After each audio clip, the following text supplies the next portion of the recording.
Hey folks, welcome back to another episode of the Quiet Light podcast. I want to give my friend Steven Spear a shout out on this one. Steven sent me this beautiful, what is this, a pullover, right? It's a North Face pullover with his logo right there, front and center, ecommercelending.com. If you are a entrepreneur or would-be entrepreneur that wants to buy an online business and wants to do it with an SBA loan, reach out to Steven at ecommercelending.com.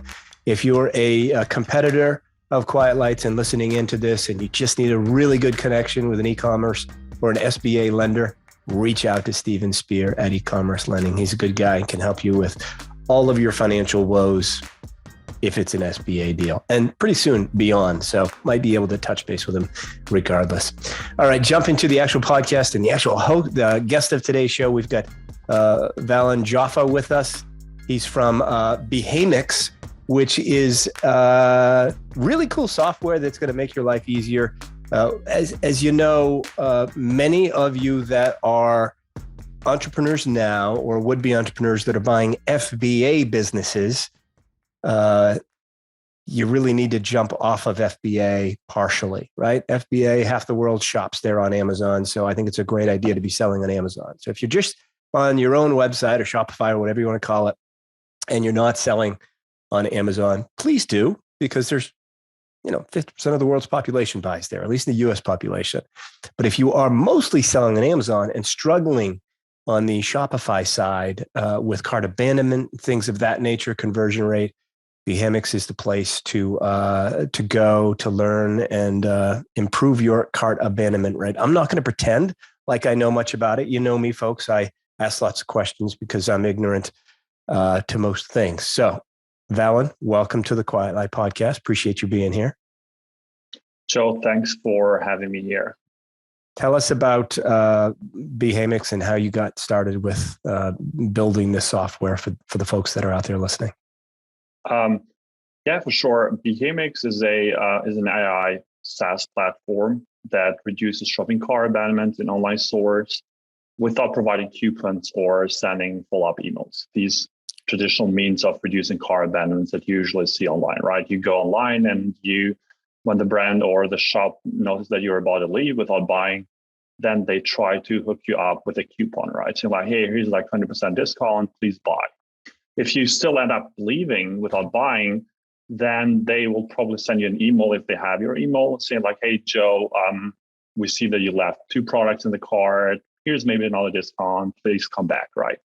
And this is kind of like how cart abandonment is reduced these days, or at least, let's say, actually for a better way to say it, how it's kept constant at this 70%, which means like 70% of customers who shop online, they abandon their carts and they don't buy it, right? And what we have noticed is that price is not always the main thing, or is not the main thing why customers abandon the cart.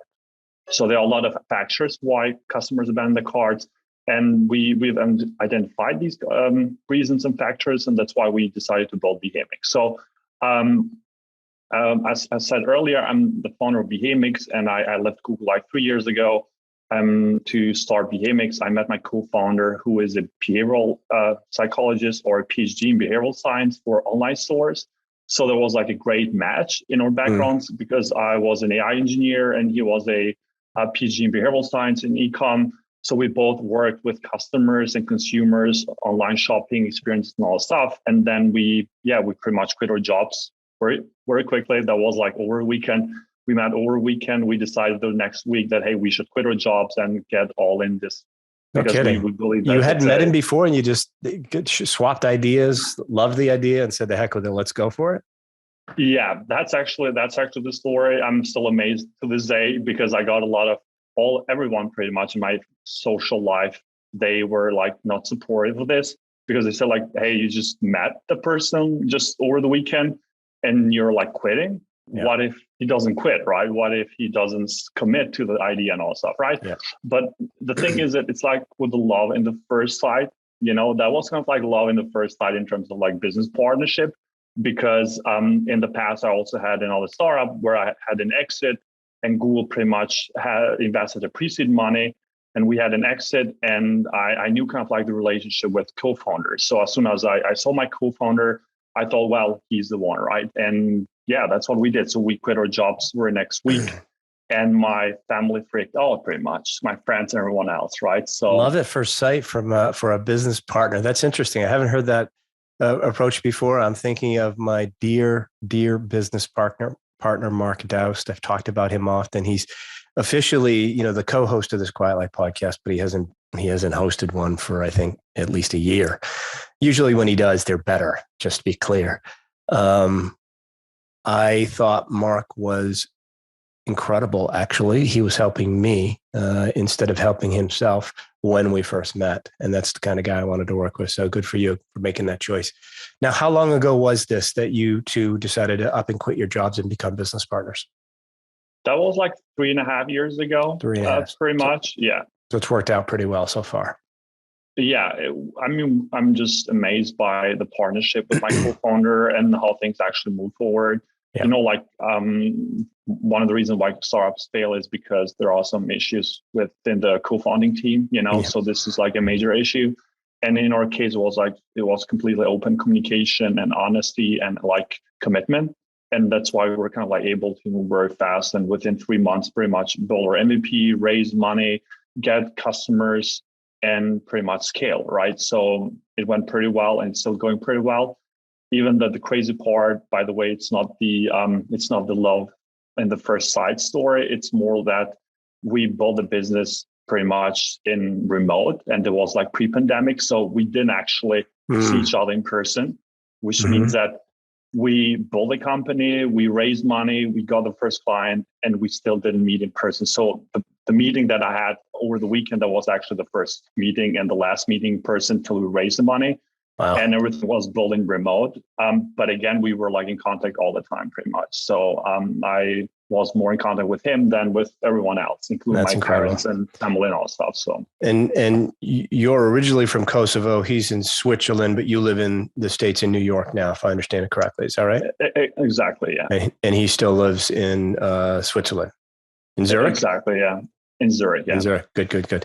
All right, let's jump into more of the tool itself and why it's important. First of all, I think it's an important topic to discuss because so many people are trying to survive off of Amazon, mainly because their businesses become much more valuable when they're not selling most of their products and services through Amazon. So I think it's important to do little tweaks like this as much as possible. But, I was watching your tutorial video, and the young lady that was talking about it said that you don't have to manage it or do anything with it. You just install it and it runs. Can you talk about that?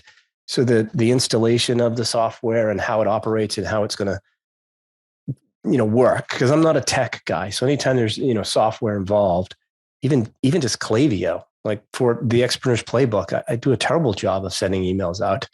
I should just hire somebody, and I haven't done that. So is it as easy as she said? What's involved with installing the software? Yeah, actually, this is a very differentiating factor of Behamics. It's not the main one, but it's a big deal that we managed to make it this way. Because usually the tools that you use at Klaviyo and all this like personalization tools, which obviously we're not a personalization tool, but like you can draw some comparisons here. They are tools, which means that a client, a brand, they have to acquire this tool and then they have to use it on their own, which means that they have to assign additional people, employees to use it, come up with campaigns and the ideas on how to use these tools.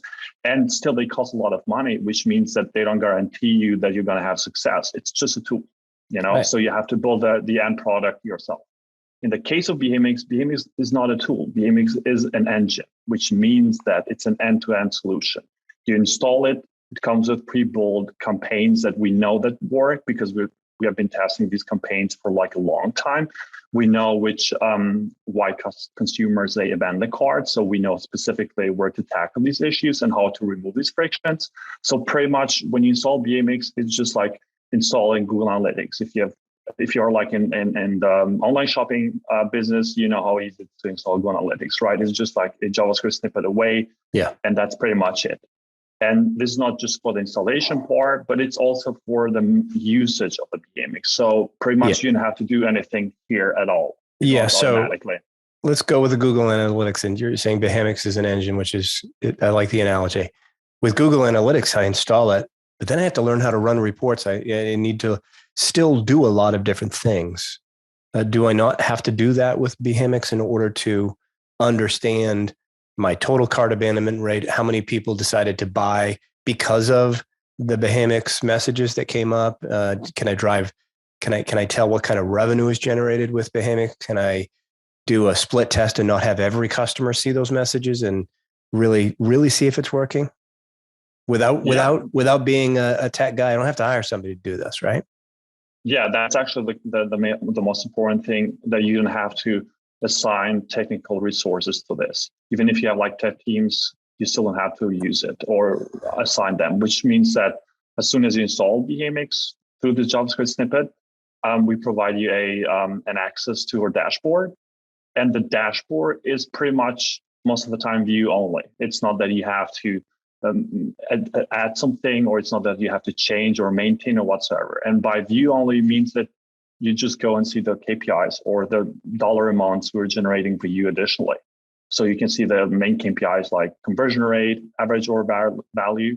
But the most important KPIs for us is the total additional revenue generated for your store, because this is like the main KPI that Behamics optimizes the store and uses the whole AI system to kind of like increase it. So that's pretty much it regarding the split test and everything else. So as soon as you install Behamics,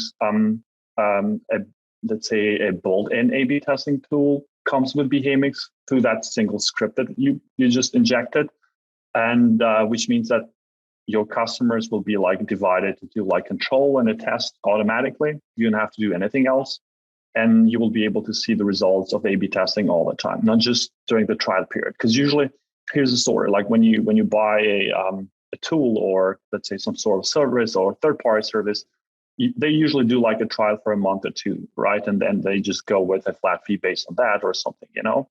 The issue here is that the traffic within your store changes drastically from day to day, you know? So you may end up, let's say, paying more than you're actually getting from the tool, you know, because you're not doing the tests all the time.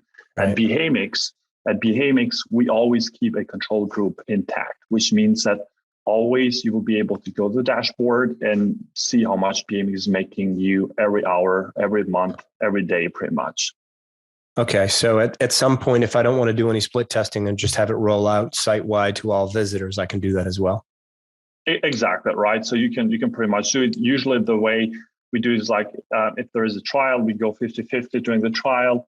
And as soon as the trial is completed, we still recommend the clients or partners to keep a 10% control, because again, this is really important so that you always know how much Behamics is making for you. If you remove the whole split testing, then it's kind of like, it's a bit like vague and you don't know specifically, right? All right. So you're having, I hate to call them pop-up messages that are, you know, reinforcing people's decision and helping them make additional decisions, because you don't block anything. I don't have to X out of it.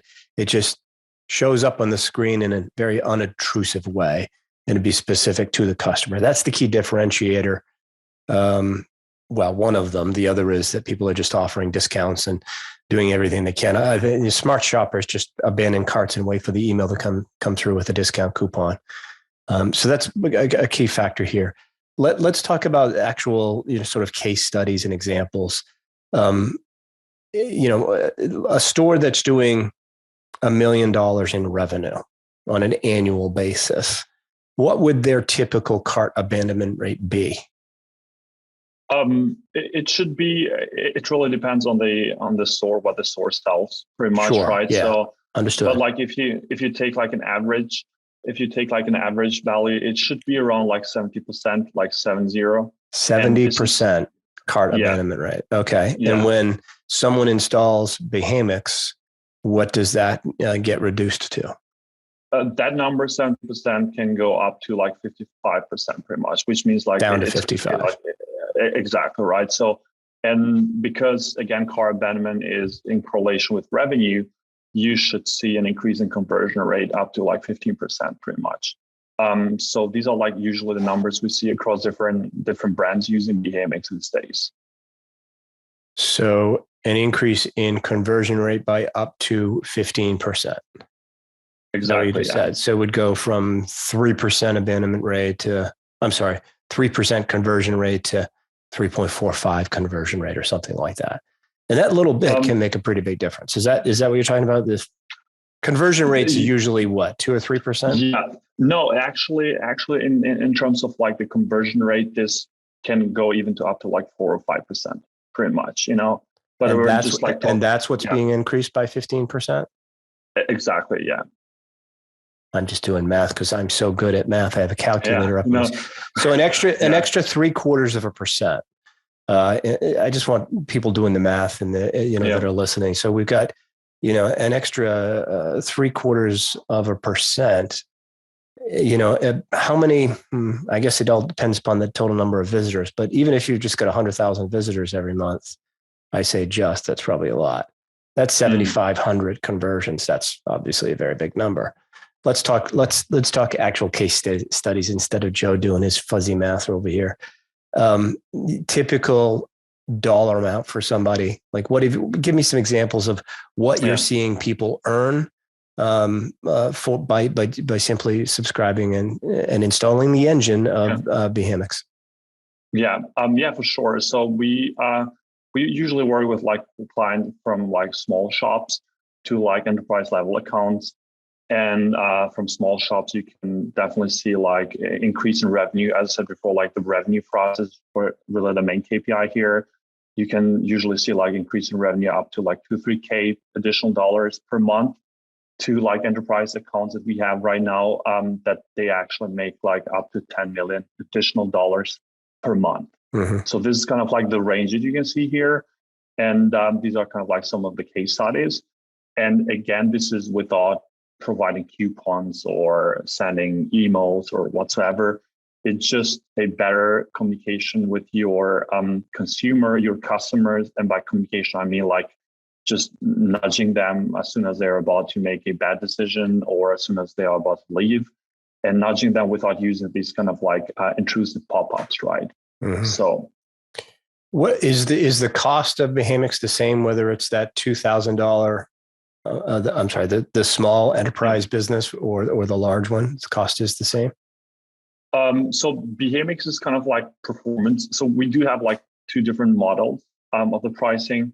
We do have like a flat fee, which is more preferred for like enterprise level accounts, right? And we do have a performance-based model, which means that it's free unless we don't make you money. And as soon as we start making money, we usually get like a small percentage of that increase in revenue. So imagine if we make you like $10,000 additional dollar per month, then we could take like $200-$300 out of that, So it's kind of like performance based. Which do you prefer? Which do you prefer as a business owner? You're an entrepreneur, so would you rather go, give me the flat fee so I know what I'm getting, or would you be like, hell, this shit really works. Let's go performance based because I make a whole lot more money. Personally, I'm kind of like, I am more for the performance based, and there are like two reasons here. And the reason is that, or the main reason is that this drives us as Behamics to improve our models and our engine all the time. Because the more we improve our models and our AI, the more we can make for our clients, which means that the more we can also make for ourselves, So this is kind of like a win-win for all sides. And this drives innovation a lot. Instead of like the flat fee, that you're going to get the same dollar amount for a year. So you stop innovating completely, because what's the idea here, right? But this pricing model is really innovative and actually has pushed us to actually push the boundaries of AI application in e-com a lot. And like every day we come up with new stuff and new different ways of understanding consumers and why they are making specific decisions so that we can tackle these decisions. And then in that way, we also like improve the customer experience and the shopping experience in the store, but also our models. So it's like a source of innovation, this pricing model. So out of 100 new clients that you bring on that choose the performance model, what percentage of them do you not earn any money for? Actually, zero. And the really interesting part is that we do have also like a zero churn rate. You have a zero churn rate. Yeah, since we have started live, pretty much. So we do have clients for the last 3 years. That's insane. You have a zero churn rate. Holy we do, crap. yeah. That's amazing. You should just start with that. Yeah. I mean, I've never come across a company that's ever had a zero churn rate before. It's always the challenge when we're working with SaaS companies trying to exit is often the churn rate. Yeah. And there are actually two reasons why this is the case.